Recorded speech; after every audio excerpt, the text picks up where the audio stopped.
All yours, Keith. All right, fantastic. Well, good afternoon, everyone, or good morning if you're somewhere else, or good evening if you're somewhere else. Thanks for joining this LinkedIn Live event, where we're going to be talking about ambient scribes in primary care.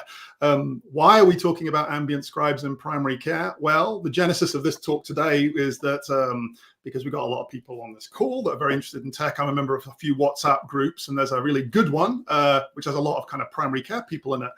There's a lot of discussion about wanting to use AI.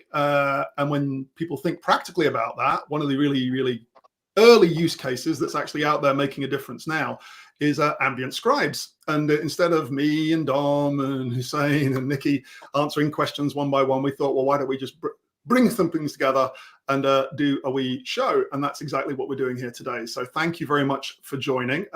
This is being streamed live on LinkedIn, and it's also going to go through to YouTube. And I believe it's also going to be recorded for those afterwards. So that's great. You have a comments box and you can ask questions and put them in here. I think Hussein's going to handle the tech side of that. So thank you very much for joining. I think I can hear myself in the background as well. There we go, we'll be all right. Yes, there's a little bit of a delay between what we say and what you do. So if we don't answer immediately, that will be why. But yeah, we're gonna get started immediately by going around the room and doing some introductions. And I'm gonna start to my left. We've got Hussein. Do you wanna say hello and say a bit about yourself? Hi everyone, so I'm Dr. Hussein Gandhi. Most people know me as Dr. Gandalf, a GP partner with Modality Partnership, as well as GP trainer, LMC rep, but most people know me for eGP Learning, designed to try and tech enhance primary care and learning. Hopefully we'll be able to help you do that throughout this stream as we talk about AI scribing.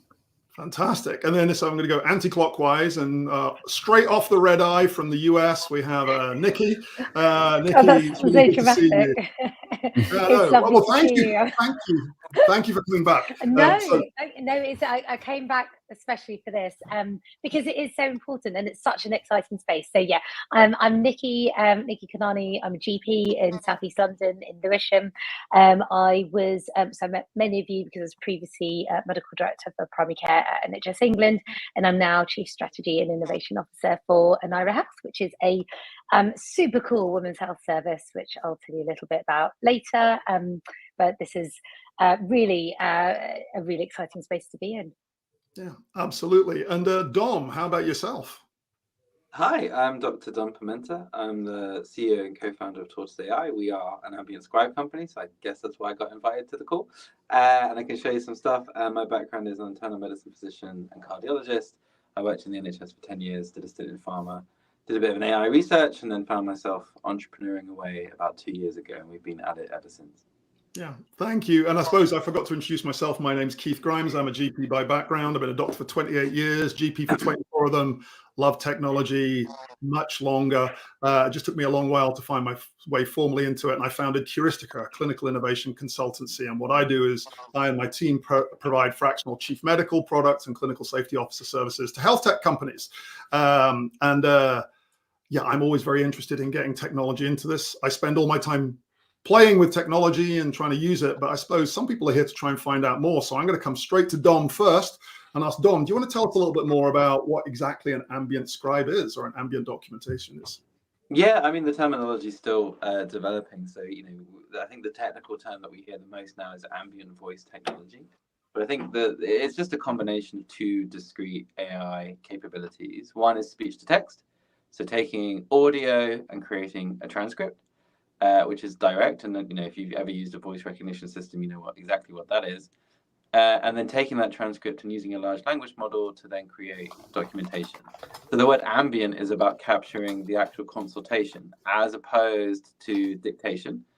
And just for anyone who's never actually tried to do this before, it's about someone documenting for you as opposed to composing it and speaking into something. So that's quite two different things. So we talk about dictation, and we talk about ambient scribe as a solution.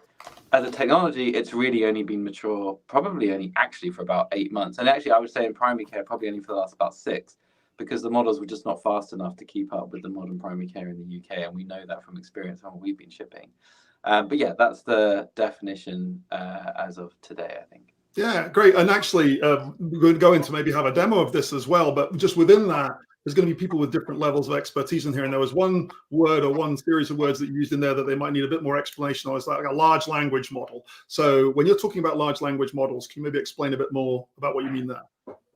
Yeah, for sure. I mean, if you ever use ChatGPT or you've used any of these technologies, essentially a large language model is a massive ball of math that can look at words and transfer one set of text to another. And they're originally invented actually for exactly that reason, for translation. But then we found that when we trained models to predict the next word, which is exactly what these models are trained to do, you accidentally encoded knowledge within them. Modern models now are trained on the entire of the internet, so that's why they have what appears to be a lot of knowledge, but actually that makes them really, really, really good at their fundamental task, which is transferring one body of text to another. And obviously they're AI based, so they hoover up a whole bunch of compute and can only run in the cloud at the moment. But increasingly lots of people have access to them. So if you ever used any of those technologies, and even sometimes some of the stuff now on your phone, on Notion, on Slack, you're probably encountering these models all the time. Yeah. Thank you for that. And for people on the call who want to find out more, we'll come back to later on about how you might find out more about other aspects of generative AI. But today is all about where the rubber hits the road, ambient scribes and documentation of voice technology. So what better way to do that is to actually see it running. And so to that end, we have Dom, who has a product that can do this, and we have a volunteer patient, and Nikki, I believe this is going to be you. So I'm just going to hand back over to Dom, and let's see if we can do the magic. Hussein with the screens, and we'll get started. Okay, great. So this is Tortoise, desktop app, about to be a web app very shortly, but we'll just do a consultation and I'll just walk you through it. So we'll start a new consultation. I'm going to be the doctor, I assume. Nikki, you're going to be the patient. Okay, fantastic. So we'll start and say Nikki, and I'll say, well, hi Nikki, welcome back to my LinkedIn clinic. How can I help? Hi there. I've been having a really strange few months, actually. I thought I have to come and see you now. I really, really do need your help, doctor. Okay, tell me a bit more about that. Well, most nights I go to bed and I go to bed fine, but then I'm waking up and I feel so hot and I feel my sheets are all tangled around me, and my husband is getting very fed up. My husband, he works in an office every day, so he doesn't want me bothering him. So I feel really, really upset that I'm upsetting him and I'm upsetting myself. Okay, and you've had quite a lot of, so would you characterize them as night sweats? Are you taking stuff out? Are you having to change your sheets? I am, I am. You're right. They are they're night sweats, and I'm changing the sheets, which isn't good for sleep either. And the cats, I have two cats, and then they're in the bed, and then they don't like being in the bed because I'm waking the cats up as well. And how long has this been going on for? You said a few months. Yeah, I think so. 6 months, maybe 7 months now. Yeah, I think so. Okay. Any associated symptoms? Have you lost any weight at all? Oh God, you know what? I haven't at all. In fact, if anything, I've got more weight on my tummy, and I'm just feeling quite rubbish. Okay. Any lumps or bumps? Any cough? Any other symptoms that are out of the ordinary? No. I think I am just a bit grumpy though. I'm feeling just really quite fed up a lot of the time. Okay. And how's your health otherwise? Do you have any other medical conditions? No, I'm well, I think. I mean, I haven't had any of my checkups recently. Somebody said I should get my blood pressure done, but I haven't had a chance to do that. I was going to have one of those over 40s checks, but that was quite a few years ago now, and I haven't managed to do that. So I think I'm probably okay. Probably and work how old too are you hard. now? And so how old are you? I'm 51. You're 51. Okay. And just to go into your sort of gynecological history there, are you still having periods? I am, but do you know what? They're all a bit funny. And I used to have the coil in, and I took the coil out. Well, I didn't take it out, doctor, obviously, but I had to go and get it taken out. And then my periods were a bit funny, and I don't get them every month anymore. So I don't know really what's going on there either. Okay. And how when was your last menstrual period? Oh, it must have been a couple of months now. Yeah. A couple of months. Okay. And you've not had any, and before that, how regular were they? Well, it was funny. When I had the coil in, I didn't have a period at all. Before the coil, I was regular as clockwork.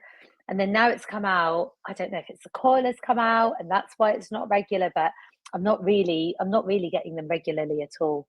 Yeah, okay, no problem. Have you ever considered that this may be part of the menopause? Oh, do you know, all my friends are talking about this at the moment. You know what, Doc? You're probably right. I didn't really want to think about it, but you're probably right. And I hear that there are much better ways of looking after menopause now. Yes, there are some really cool companies in the space. And do you smoke at all? Oh, no, absolutely not. Not anything I've ever done, Nothing Doc. like that. Okay, and do you drink any alcohol? Yeah, occasionally, maybe a few times a week, you know, when we're trying to, relax at the end of the week, but not too much. Okay, fantastic. I'm just going to examine you very quickly. So, tortoise, the patient's well at rest. Heart rate is 80. Blood pressure today in clinic, a little bit actually on the high side, 165 on 90. Temperature is 37.2. Respiratory rate is 20. And saturations in room air are 98%. Cardiovascular examination, heart sounds 1 + 2 + 0. Lung base is clear. Abdomen soft, non-tender. And no other abnormality on examination. Heart rate regular. And no goiter or any neck swelling. Okay, well, I think it probably is the menopause, but just to rule out anything too nasty, we'll just do some blood tests and make sure that's all okay, and then we can give you some resources for this, and we can see how we go from there. Is that okay? Yeah, that sounds brilliant. Thanks, Doc. I knew you'd be great. That would be great. Fantastic. Okay, very good. So at the end of that consultation, then we can transcribe. And you can see, first of all, that this is the speech-to-text model that I talked about. It's extremely fast. So one of the things to talk about here is like these technologies are getting faster and faster and faster all the time. At Tortoise, we don't train our own models. We use the latest technology. Speech-to-text technology now has got super fast. And this is the point I was kind of making. That process took about 90 seconds to 3 minutes this time last year. Now we've got the speech to text here, and you can sort of have a little look at the transcript of what we talked about, any cough, any other symptoms, checkups, etc., gynecological history. And now we've also got the note, and this is coming out in the EMIS format. So for primary care, this might be a familiar format.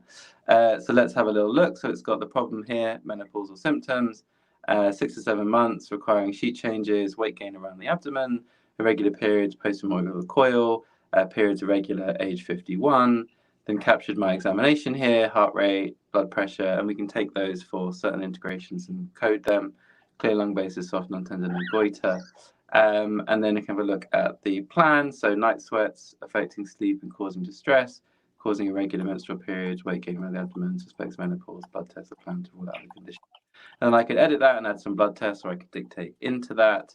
And what's great about this type of technology is like it produces the note, but I can also then, if I wanted to produce a referral letter, or I wanted to produce potentially some SNOMED codes, if there was anything that was SNOMED codable in there, I could do the same. And also I can sort of document in my style. So I'm secondary care physician, as you may have noticed. So I would use something more. You did it very well, Tom, given I your was background. trying to revalidate. Not bad. Just to point out, so we have had a comment about the fact that Andrew Noble, he's super impressed watching a cardiologist managing a menopause clinic. There we Well, go. there you go. All right. Does AI know no limits? Cardiologists used to be the kings of gen med, right? It's a forgotten old school art. And obviously I completely ducked out of any useful actual advice there at the end. And just to show you some other ways of documenting, sorry, yes, so here's a letter. Nikki's been doing night sweats for 6 to 7 months, requiring sheet changes, kind of captured that quite nicely. I think this is another thing to really highlight. So if we look here towards the bottom of the letter, there's explanations about the medical terms used in the letter. Obviously, I'm going to say this is great, back to the patient. And I think one of the really interesting things here is once upon a time, if you want to write a patient letter, that's a task in series, right? We have to write a colleague letter, then we have to write a patient letter. Most of us never, let's be honest, ever get as far as that. But LLMs can parallelize, and I don't think that's a word, but do you know what I mean? They can do many tasks in parallel, and that means we can produce a colleague letter, a referral letter, a translated letter.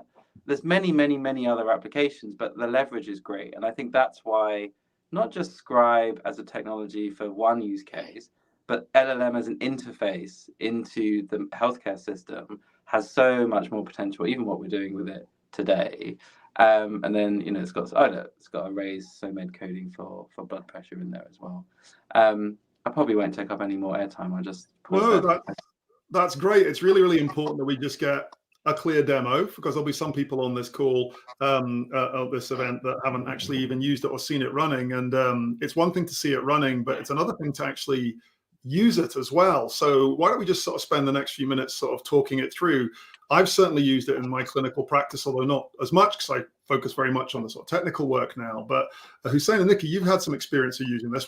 Hussein, how about yourself? Like, you know, if you've used any of these technologies, whether it's Tortoise or something else, how have you found it? What's it like to use it? So I guess I've tried a variety. I've had the opportunity to do so. Important to recognize that there are data safety issues in terms of using some of these tools that you need to be mindful of. We'll come to those probably later on, and have done a variety of those processes for each of the tools. In terms of using them, they are really good at saving time, as Dom mentioned, you know, capturing that information, summarizing it, and processing that to a point where not only you can understand it, but other people can understand it easily and effectively. And then when the tools allow you to do some of that other stuff, like generate a letter, generate a task that can be sent through, other aspects, those can be really powerful and time saving, because you then at the very least have a starter point. And there's a variety. You know, for me, they generally vary between 70 to 90% accuracy in terms of what I wanted. There's aspects to customize, which can really make it even more effective for you. And then it's important just to remember that you need to check the details, edit it possibly to some degree, because, you know, we all like our own personal ways of doing things.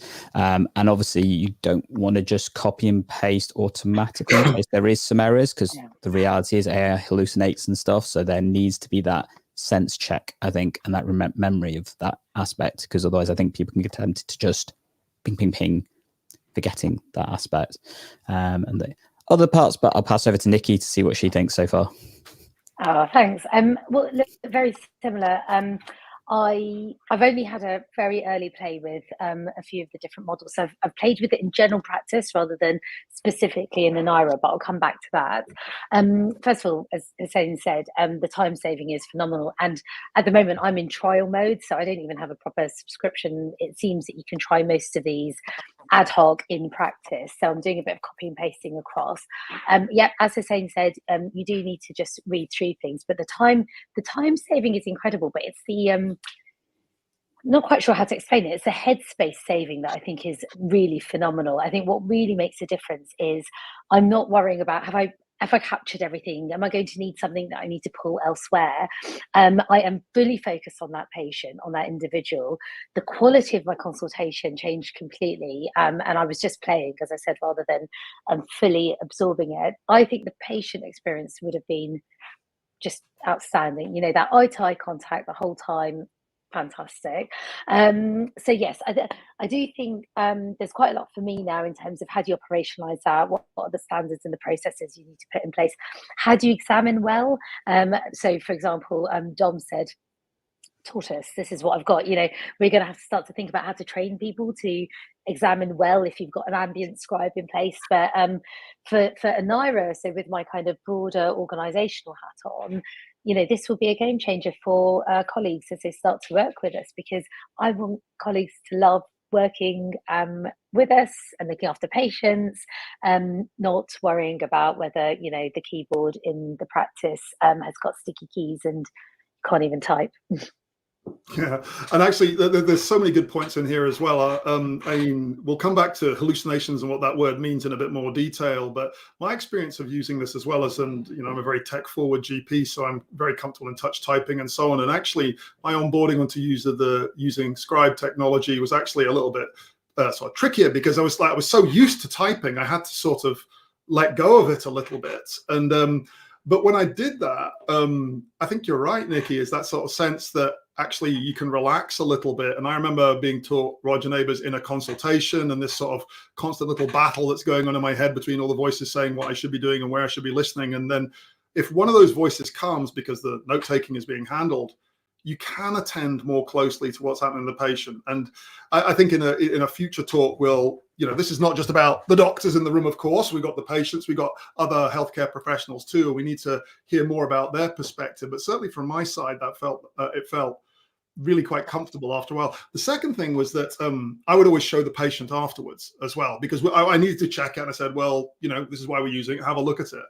And what was really, really telling for me was the patients were very happy about it, number one. But number two, they were surprised at how much of what they said made it into the notes, which maybe says a little bit more about what I was not doing before. But, that was the surprise. I said, oh my goodness, it picked up this, it did that, and put it in there. And I think it was very positively received, particularly with some of the language. So certainly dwelling on the positives there, it's been very good. Are these the sort of things that you're hearing, Dom?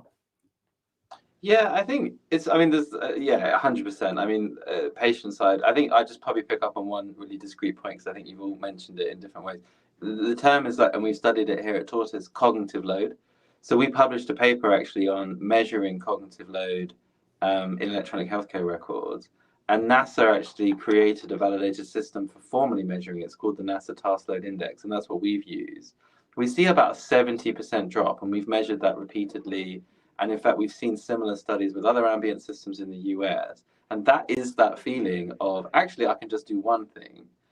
And it's really interesting because every physician thinks they can multitask. And every study that's ever been done about multitasking shows humans cannot actually multitask. I think there was a study a few years ago looking at people trying to answer questions and talking to someone while they were driving. And doing that attention deficit was actually worse than if they were actually drunk. So it really speaks to the fact that human brains actually cannot multitask, and yet we spend a lot of the time as clinicians literally making life and death decisions while we're trying to do something else. So I think, again, it's not necessarily even about the documentation, it's about the abstraction of that clinical load and how light that makes you feel and the reduction of burnout. And I think in primary care specifically, there's lots of use cases for this and how you measure ROI, but actually I think that is the highest ROI. It's the relief. And it's not to really be underestimated after 10 years of various grief, that actually that relief is very, very, very welcome. And we have primary care physicians going home 15 minutes early. We have a lot of them just saying, look, I just keep my energy levels now all the way to the end of the day, because actually a lot of the time sink energy stuff is taken away from me and I can just focus on patients. I've yet to ever meet a doctor that didn't want to work very hard, but I've met plenty that get burnt out by the meaningless bit, and I think that's the bit that we. So, if I could comment on that from the comments themselves. So Kalpesh Patel mentioning, completely agree. I think it was in response to what Nikki said. The energy saved at the end of a long clinical day is significant. So definitely coming through from that. Similarly, Richard Kershaw, I found the quality of the notes fantastic. Really helps me remembering some of the detail. Also made me talk out my examination, which actually engages the patient more in what you're doing. Yeah. We saw that with Dom during the demo. I know from my perspective, when I've done that, it's important to comment. It helps the patients understand what you're actually doing through the examination process. It definitely helps their engagement. Just need to remember not to use too much jargon when you do it, though. So there's that capture point, being mindful of it. Keith, I think you're going to say something, weren't you? Well, it's interesting. I absolutely agree about how technology helps, and this is why I love working in this space so much, because people focus an awful lot about technology, like automating what we do and so on, and there's a sort of fear of what it will do. But time and time again, I see well-applied technologies essentially free us up to be more human and return to this as well, and that is absolutely priceless. And the difficulty I see in I work in industry now is that if you're trying to sell this into a health service and you say, oh, your staff are going to be feeling much fresher at the end of the day and more engaged or anything, well, that's lovely, but then what you often get is that, but does that mean they can see more pay? The ROI side of things. We might come back to that a little bit later on, because it's a tricky one to balance that, but I'm 100% sold on that side of things. And the marginal gains you get from that, even if you consider it just a marginal gain, cascades everywhere else, for the patient, for the doctor, for the people in the organization and everything. So it's not to be underestimated. Nikki. Yeah, I just, it's a rehumanizing, or there's something really powerful here about being more human in a consultation, and as you said, not to be underestimated. I think the other point that Hussaini highlighted, Richard's comment about remembering some of the detail. Dom, when I've set up the templates to play, so you can set up the template in the background. So you'd use the EMIS problem node. I had a play and I had social history in there. So I slightly purposefully mentioned my husband, my cats, because I'm finding that that detail is getting pulled out as well. So it's not just remembering the detail, it's capturing it in a depth that actually for many people, it's probably not like that in their notes. And if we start to get that sort of depth of information, we can only be better practitioners. Yeah, it's a super good point, actually. And we can even start to talk a little bit about how we measure quality for these type of technologies, because that's something that we've done a lot. We've just published a paper on this framework, but we use two terms, essentially. Is there information in the note, which is not in the transcript? And that's what we call a hallucination, something that the AI model has made up, and that is an innate property of how they work. And then what you're referring to there is what we would call omissions, which we measure with recall, which essentially is there information in the transcript, clinically relevant information that's missing from the note. So the problem with the latter, as my experience the last year talking to, I don't know, maybe 10,000 physicians at this point, it's extremely subjective what is and isn't important, right? If you're an allergist and you miss the cat history, you should be struck off, right? If you're a cardiologist and your cat history is not in the note, everyone's like, why do you even know what a cat is? Like, this is not even irrelevant to anything that you're doing. Did you mean CAT scan? So I think it's really interesting. And we've spent a lot of time like trying to measure this and then realize that a lot of it is down to customization. So I think fundamentally there's a trade-off back to the physician of what do you want in your note and how do you customize it, and that's really important. But to go to Hussein's point as well about reliance bias, like we just constantly have to remind people to check that what's in the output is what you wanted and what you wanted to extract from the patient, because I don't think we'll ever actually get that human AI handoff completely right. We might be able to get really close, but I don't think we'll ever get to that kind of level, you know. Yeah, there's something really, really interesting. You know, I often, like what you talk about there, first of all, that in the doctor's notes, even if you take AI aside, there's this sort of filtering process that we sort of make economic decisions about what should and shouldn't be in there that are important for our documentation. And so I think the first thing that surprises patients is that, you know, doctors aren't there to literally transcribe what has happened, yet, you know, medical legally, what is written down is the, you know, a record of the facts. So once you start introducing AI, for a start, we've got this great summary. The transcript alone is information we have never had before in the same way. And there will be very, very important uses coming off this and a more complete view of what's going on. Second thing is that time and time again, when I look at AI, wherever it's being used, AI acts as this incredible kind of mirror, telescope, microscope to study ourselves, as in ourselves as professionals in this case. And so when we talk about hallucinations, for example, you know, people say, well, it's not perfect, it's not 100% accurate, you know, this is a problem. I worked in clinical governance for a long time. I know that we're not very good.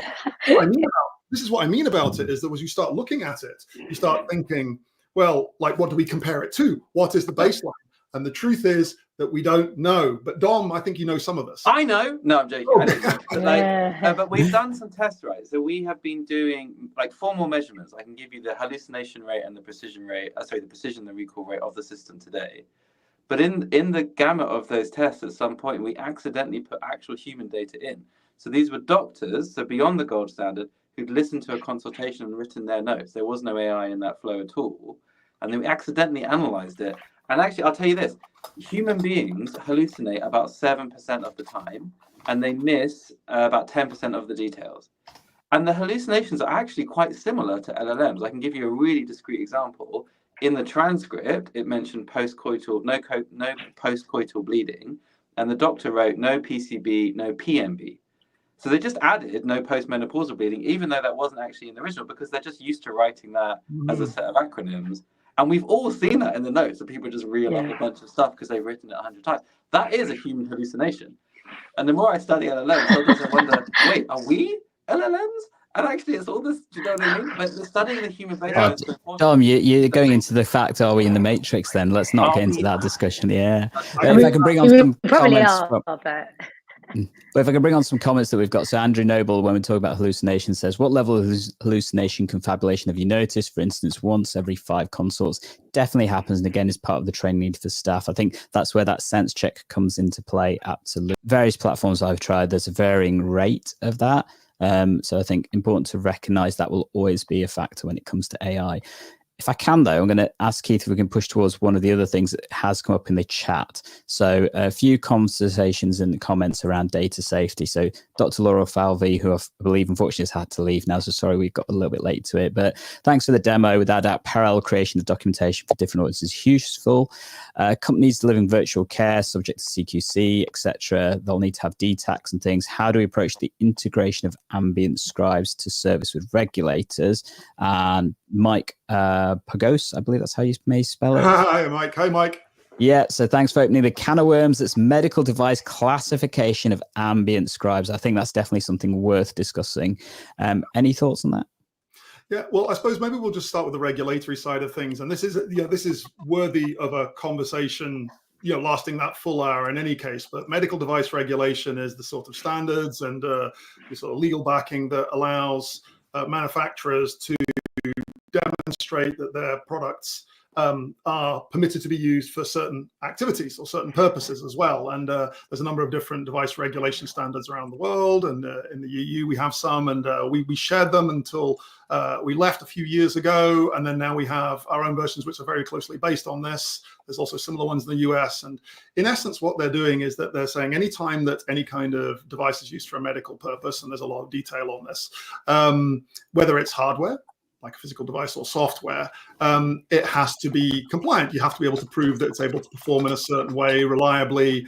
And the level of evidence that you have to give is essentially commensurate with the level of risk. So you would imagine that a pacemaker or technology used inside a pacemaker, well, that's a very high risk area, but there are some maybe use cases where it's lower risk. So those are the essences of medical device regulation. And regulations have been around for a while. They're rather slow to change, and you understand why that might be, because it takes a lot of agreement.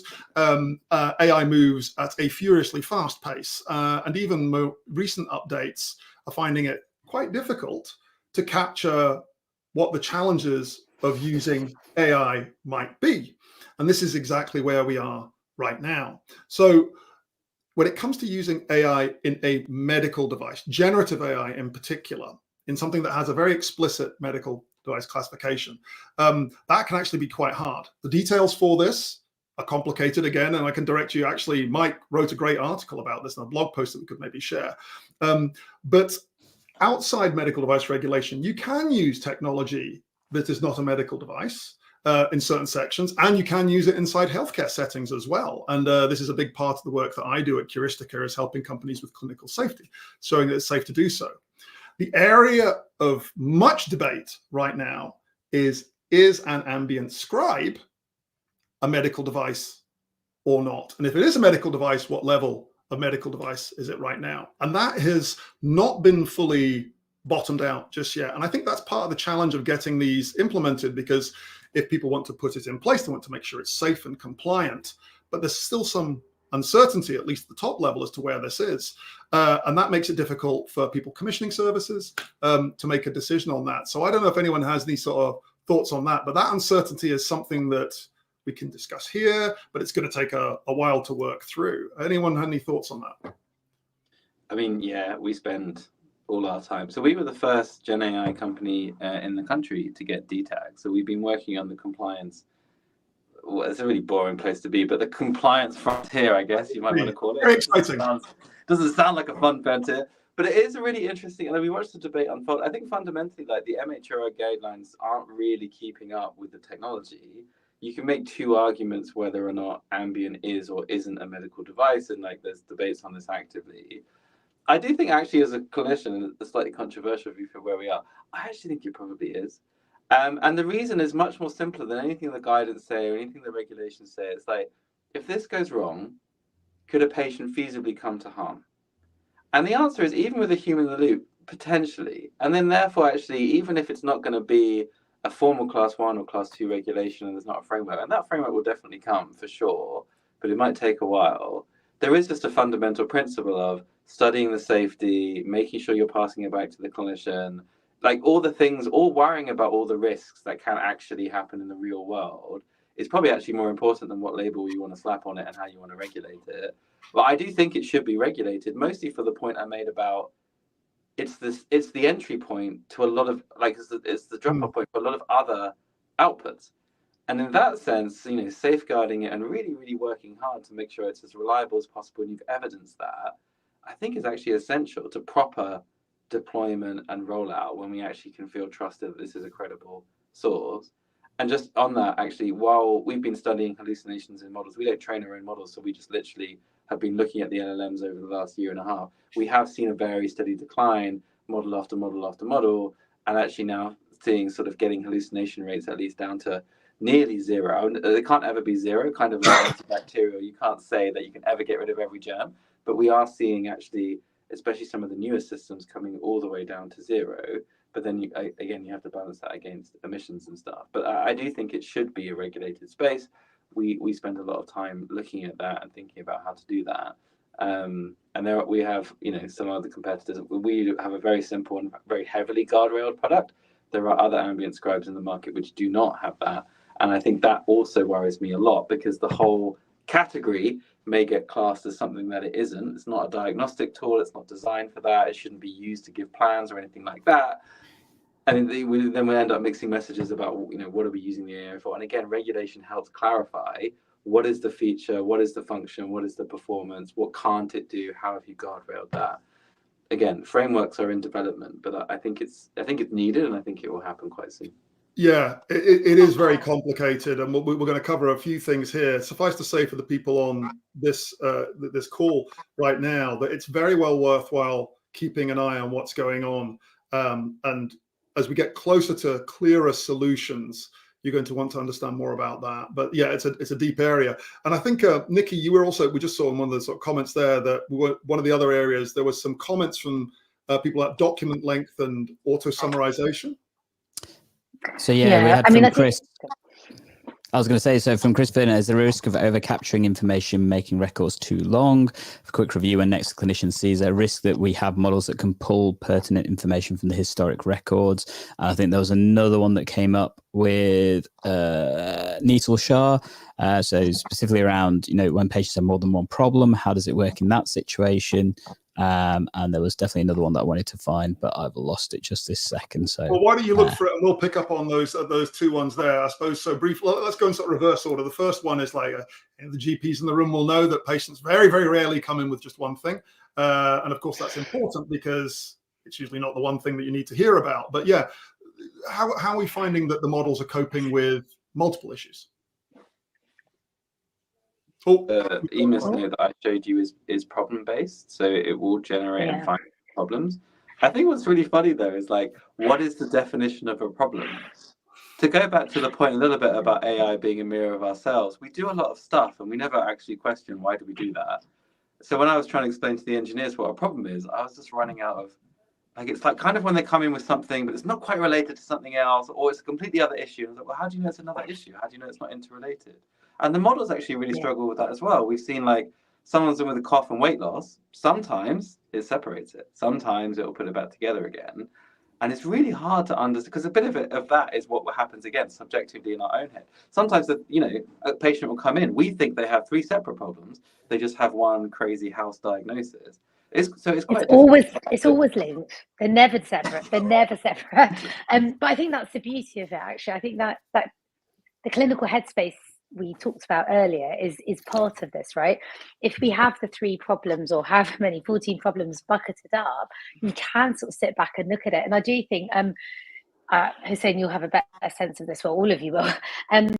There are tools that will start to emerge that can sit on top of that slightly longer medical record and say, oh, you're seeing so-and-so, these are the things that are pertinent this week because of the longer, but having that longer core record can only be a good thing.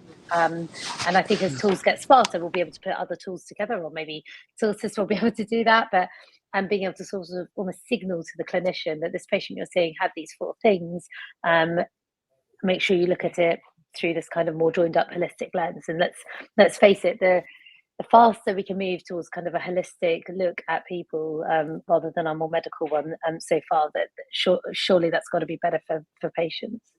Yeah, no, I think I see that Dom has disappeared. I don't know what's maybe Hussein will see whether he turns up on one of the other channels, but we'll just move on. We'll keep going. Oh, he's back. Fantastic. Yeah, I can hear you guys. So no problem. Yeah, is not my friend today. Sure. So we want to get to some of the questions, and Hussein, I'm assuming we got some good questions to go into as well. But just one final bit I want to sort of say before we go into it, and I knew this would happen. There's so many different aspects that we would need to cover, but some people will be coming onto this call wanting to know about how they would implement this in their practice. And we've already flagged that there are things to check. You've mentioned things like DTAC, regulations, safety. There'll be the data. We talked about privacy earlier on. So I suppose maybe if you can sort of briefly summarize, and it's a huge area, but just briefly summarize, if you're a clinician wanting to be able to use this, what are the sort of things that they need to consider before they just fire it up and get going? Can I jump in, because Hussein's going to have a really good answer to this, but can I make one comment? Sure. And I think people on this call know this.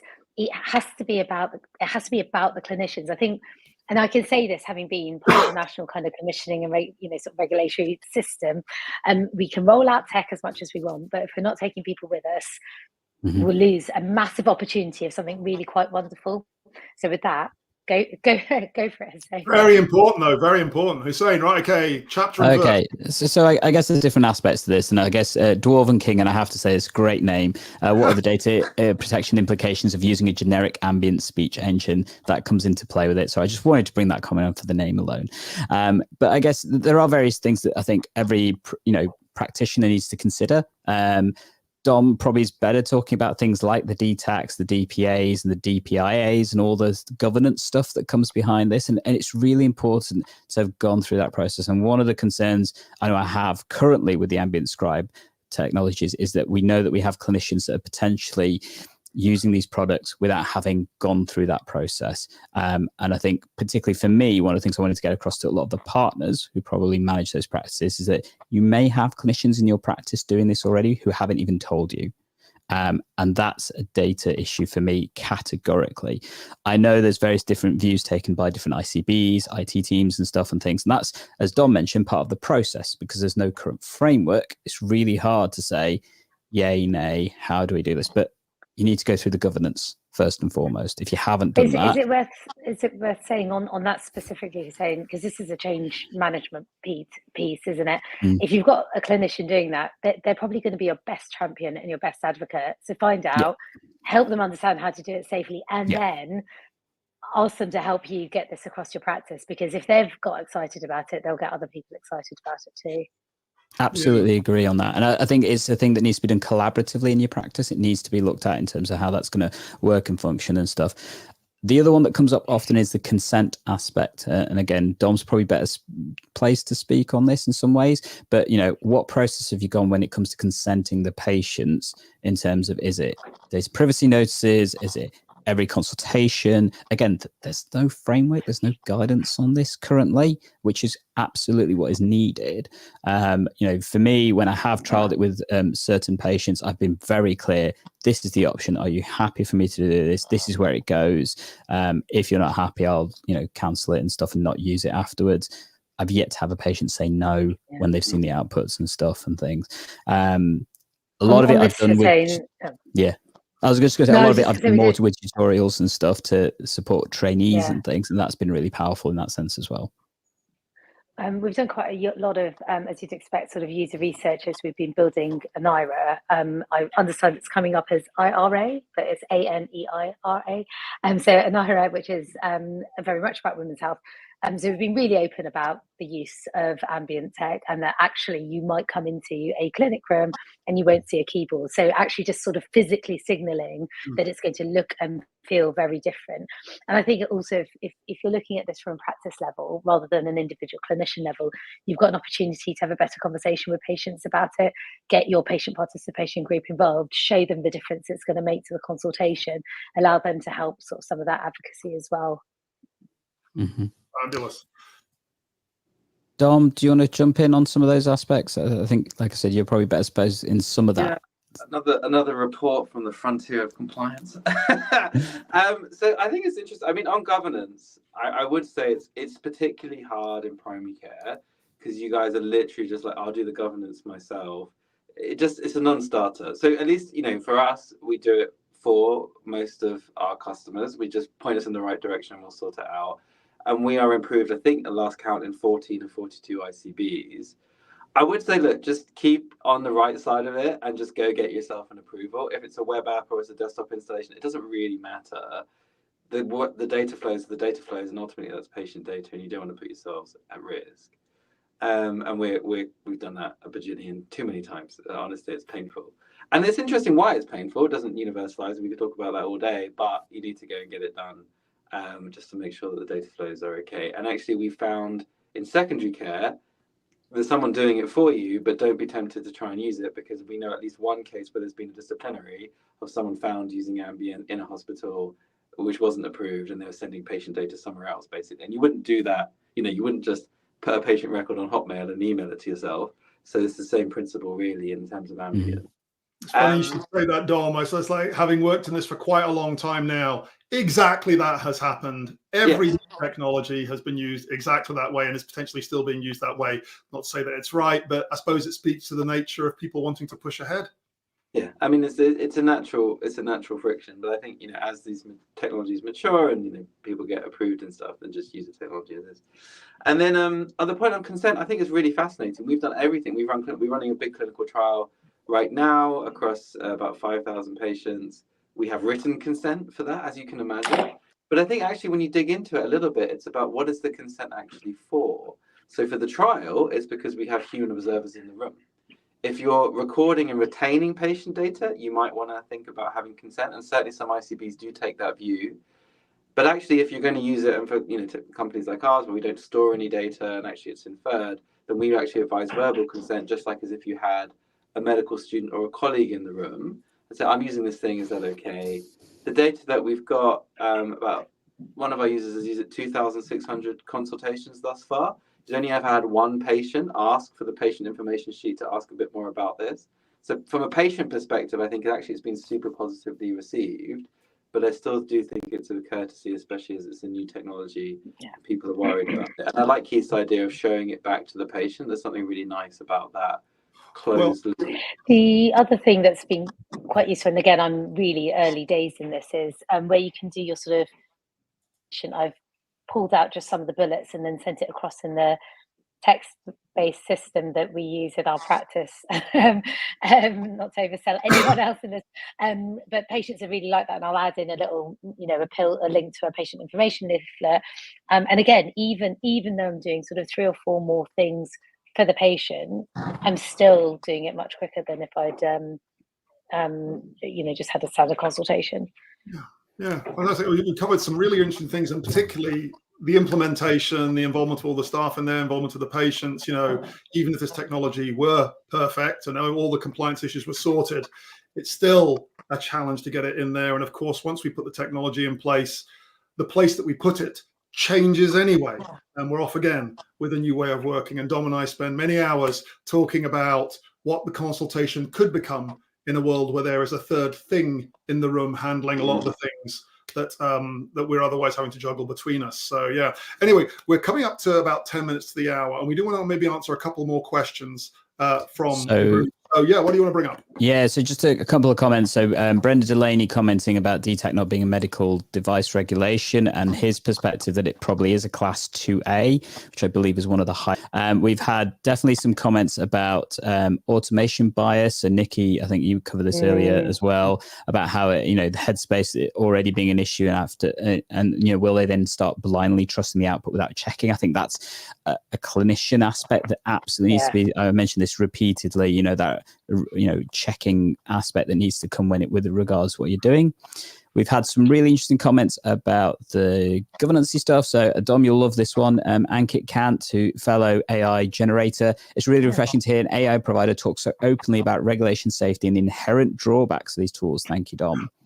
Can I just come into that, or just briefly? But yeah, I think this is absolutely critical about people working in this space. And I've worked in a lot of companies. I worked at Babylon for a while as well. And Babylon was, I suppose, widely perceived to be less tilted that way, despite the efforts of people working within it and so on. And there's always different reasons as to how people will talk about it. But ultimately, the potential of some of the technologies we're talking about with AI or anything like that really are so significant that trusted people working in this space should always be clear about what these tools can and cannot do. And people who don't clearly talk this way should always be challenged on this, is my personal feeling on this. And I'm happy to be challenged if people feel that I am being light on this too, because it's only that way that we can really move forward. Definitely agree with that. Can I just say, I think that's right, but I think that applies to, in this example, our colleges, our commissioners, regulators, sort of outside of purely the tech space. What we need is, the really good comment about, are we going to get into sort of, I think Kantan said about this bias issue or blindly trusting the output. This is also part of the same sort of fabric of issues that will bubble up. And if we don't start to kind of have the clear, some best practice and some guidance in this space, or at least at a practice level, talk about it, you know, when are you checking? How are you checking? Did you miss something?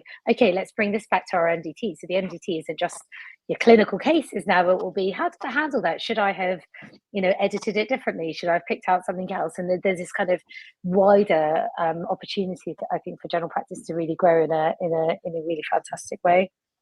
I think in terms of that, Yeah. I think in terms of that guidance, you know, one of the really useful comments here made by Southern U will be interesting to know the stance of the MDOs, the medical defense organizations. And interestingly, his point that he thinks medical legally, actually the benefits may outweigh the risks in terms of how the tools may work and stuff. I guess just not mindful of time. The last one I'd probably go for is probably Will Hughes. So what have you found to be the biggest hurdles for change management? We are clinicians looking to the future, where some clinicians have worked that way for 30 years and just aren't interested.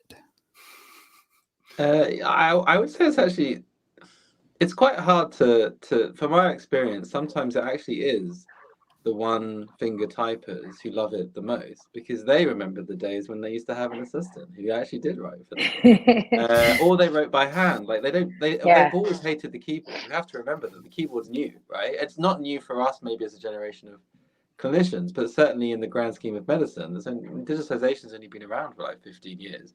When I started, I used to write in paper notes, and he started writing in owls, as they were then, clinical, about 3 years in, and thought Cerner was insane. And then 6 years later, decided to start companies who wouldn't have to use it anymore. But it's that sort of point in time that we need to recognize that actually maybe, to go to Keith's point at the top of the hour, this is technology that actually takes you away. And the people that remember that time, actually, in our experience, sometimes are the most keenest adopters once they get it. I think there is a big adoption gap. And I think there's trust, there's credibility, there's this like workflow change. To get the most out of it, you actually need to do a bit of ambient and a bit of dictation together. And our systems like ours and most actually do work really well like that. But also, it's about closed-loop communication. The things that we're supposed to be doing with the patients, explaining what tests I'm going to order and why and what the plan is and do you understand, that's as useful to the AI actually as to the patient. So if you make that your standard practice, a lot of the automation bias and things being missed actually gets obscene, because, you know, your cat might be a cause of your allergy. It will definitely be in the note if you tell the patient, right? And these are the little things that, you know, can massively improve the quality and the utility of the tools. But it does take some training, and I think it's going to be a long journey, honestly, like 5 or 10 years long. On the the change management point, look, I think that's right, Dom. One of my senior partners, if he pressed cap, he would then type in caps for the rest of the consultation, like the rest of the day, and that's fine. He's awesome. So you know, it just doesn't matter. Having said that, having done a lot of large scale transformation stuff, it's not going to be for everyone, and we're not going to get everyone doing it wholesale. And this is a problem sometimes with sort of centralized efforts to, you know, deploy a particular tool or kit or process. It is, everyone is now going to be productive by tomorrow. It just doesn't work like that. And so this kind of bottom up, slow but kind of thoughtful engagement is absolutely something that's gonna, it means this will stick. You know, and just drawing on each other's experience. I mean, often if I'm trying to do something new, it will be someone like Hussein who will go, can I do this? What do I do? Okay, let's do this. Let's use these networks to kind of create some lasting change. Yeah, fantastic. I dare say there are probably many, many questions that we haven't even got to just there. So hopefully we can hold on to them and actually use them for fuel for further discussions and everything like that. But we're just sort of coming towards the end of things right now. And as is always the case, we've just like lifted like a tiny corner up on this, but hopefully there's some answers for people out there, but also probably a bazillion more questions. To use bazillion again in this 1 hour. Why don't I just maybe as we start to like wrap up, or maybe go around again and just like ask, you know, well, where next for each of you? Or maybe start with, you know, what are you doing now? Where next with this kind of thing? Nikki. Thank you. Well, look, I'm always going to be a GP, so I absolutely will be using this in practice, and hopefully very quickly supporting the rest of the team to use it in practice. We're a big kind of well-functioning PCN, so I think it's got it'll really have legs there. But the really exciting thing is in ANIRA. So this is a tech-enabled women's health service. It is very much a physical offer as well, which is why it's so important that we have the best tech in place, because this will make sure we get an amazing experience for the women that we see. And you can read more about us on our website, anira.health, and follow us on LinkedIn.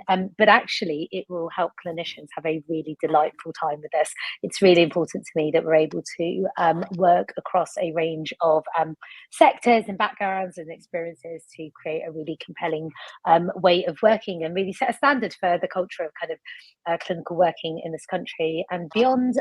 So, yep, I'm looking forward to having it in ANIRA and coming back and letting you know how it goes. Fabulous. That's great. What about you, Dom?